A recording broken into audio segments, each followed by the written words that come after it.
that opportunity because none of us tuned in to the Gazette. Well, now, after the CRTC has made the decision, and it would seem to be a decision in favor of more competition. Many of my conservative friends here on the floor of council should be jumping up and saying, hip, hip, hooray! Hip, hip, hooray for more competition! We rarely get that. I find I'm befuddled to hear them say we're confused. We don't get it. We don't understand what's in front of us. So defer it to another day. Were you confused about more competition? Okay. That's all this says. So Bell, who the decision runs against, has appealed the CRTC decision to the federal cabinet, to the minister responsible.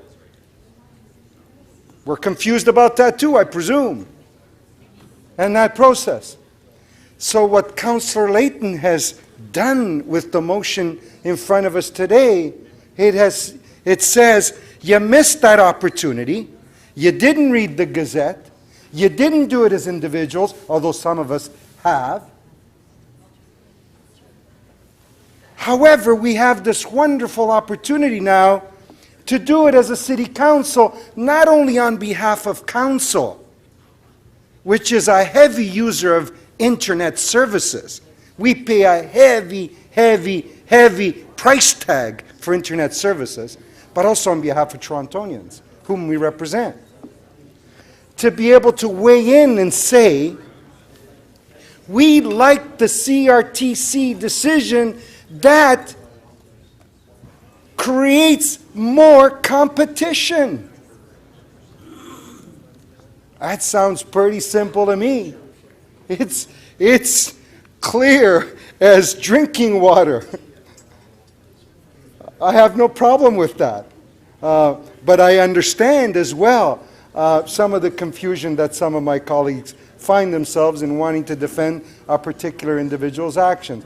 I say to you, you also represent yourselves in Torontonians as well. Thank you, Councillor Perruzza. Let's move on. Thank you. Thank you.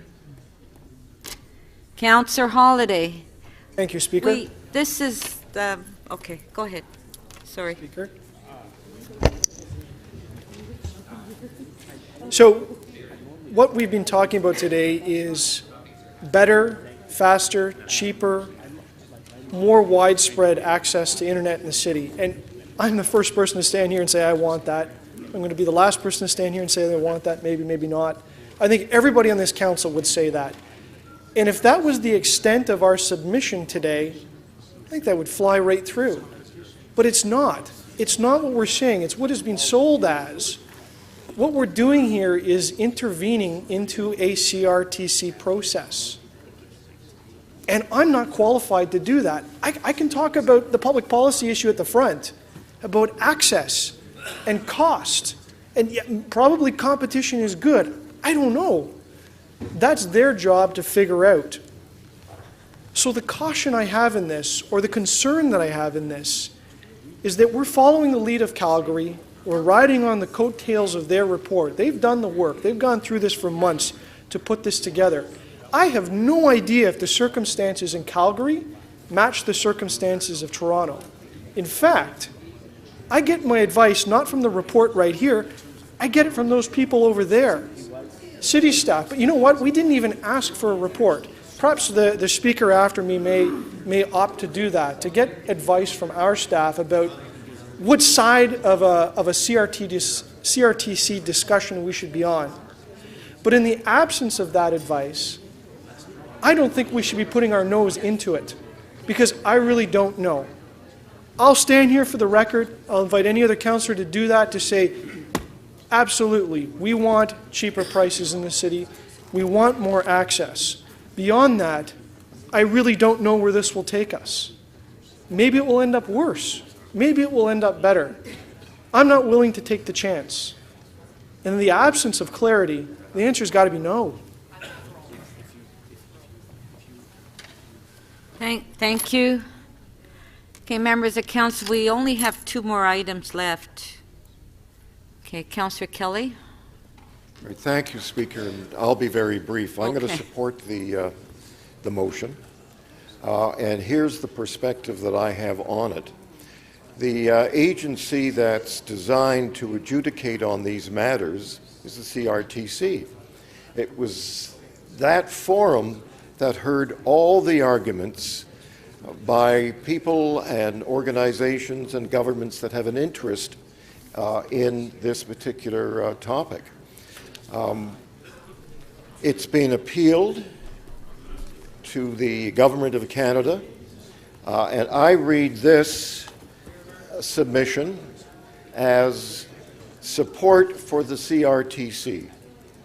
Nothing more than that. So I'm delighted to be able to vote in favor of this motion. But having said that, Speaker, I just want to bring to the attention of my colleagues that this government has a solid group of people from the from the City of Toronto and the GTA.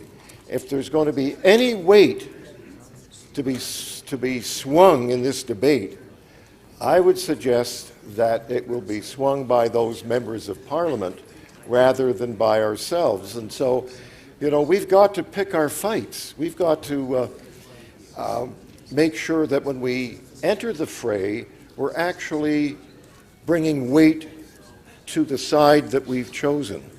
I sincerely hope that the Government of Canada supports the CRTC, because it took the time, it listened to everyone, and it made a decision that I think is in the best interest not only of Canadians, but of the residents of the City of Toronto.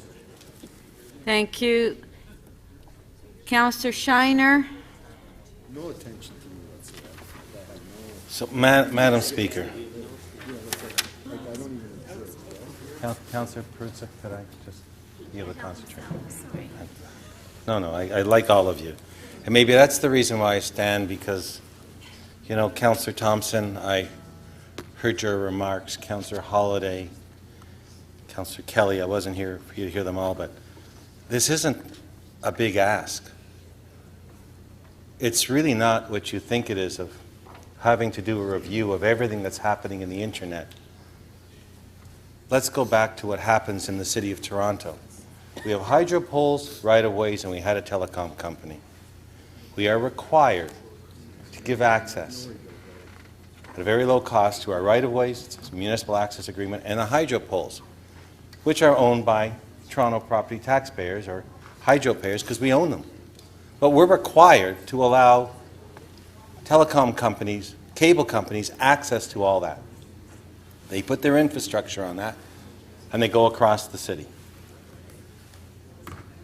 The CRTC heard from providers that they wanted the same rights to get into that infrastructure that was already built by the cable companies and the telephone companies and all these, to have access into that infrastructure, to be able to also use it to serve homes. They had very, very lengthy hearings and did everything that you were asking that they should do. They considered the benefits, the groups. That was their responsibility. And they were charged to do that by the federal government and make a recommendation. And their recommendation is that the access to their infrastructure should also be provided at an affordable cost to other people that wanted to deliver the service.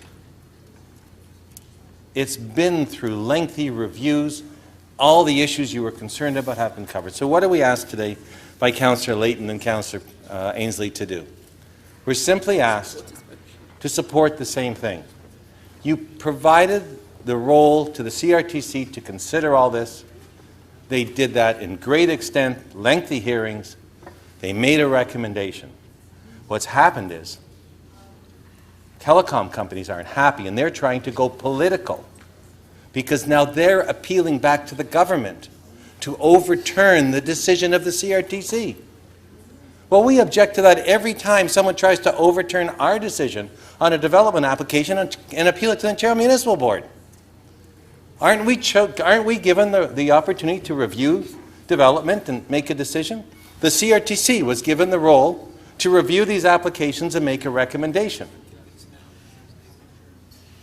It's fair and reasonable. No, we don't have to. In all due respect, I know you really mean to do that. We don't have to review this. We shouldn't review this. We shouldn't do studies on it. It's very simple.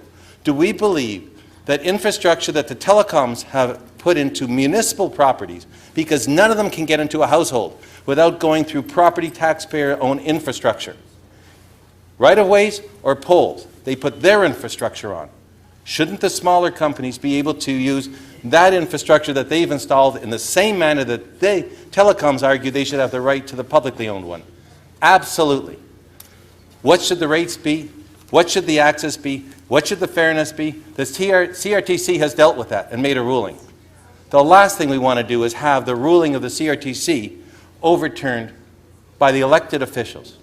So what this motion says is, don't consider that to the elected officials. Let your agency ruling stand, and that will allow for internet access to be provided at a more affordable rate to all people, because those that have built the infrastructure, like the telecoms, on publicly owned property, have to have some responsibility to provide a reasonable cost to their infrastructure as we are. That's all that it says. Support the CRTC ruling. Support what the City of Calgary has done in a great submission to review it. Tell the government that we think the CRTC was right, and I think we should do that today. And I am supporting the motion and appreciate the fact that it's come forward. Okay, last speaker, Councillor Campbell. Thank you, Madam Speaker. I'm just going to speak to the process. This is an example, in my view, of very bad process. There is information here, but we've had no comment from staff. We've had no comment from the mayor. The mayor supposedly wrote a contrary opinion to this. I don't know what it is. I don't know what motivated him to draft a letter of contrary to this. This should have gone through the executive committee. This document from Calgary was submitted in December 21st. Presumably, they didn't just whip it up overnight. They would have been working on it throughout the fall, November, December. This should have gone through executive. We should not have dealt with it in this fashion. This, to me, is sloppy politics. I don't necessarily disagree with the intent. I think that the sentiments to try to get reduced rates, I'm not unsympathetic to that, but the process is poor in my view. Okay, on the item, do we want a recorded vote? Recorded vote.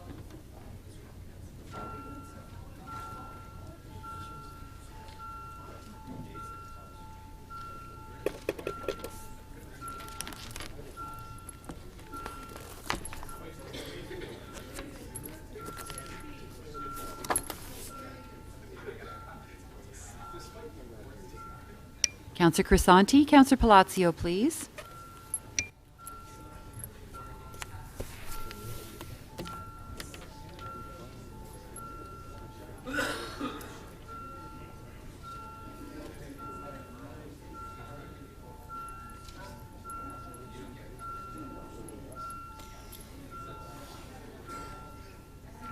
Councillor Wong-Tam, please.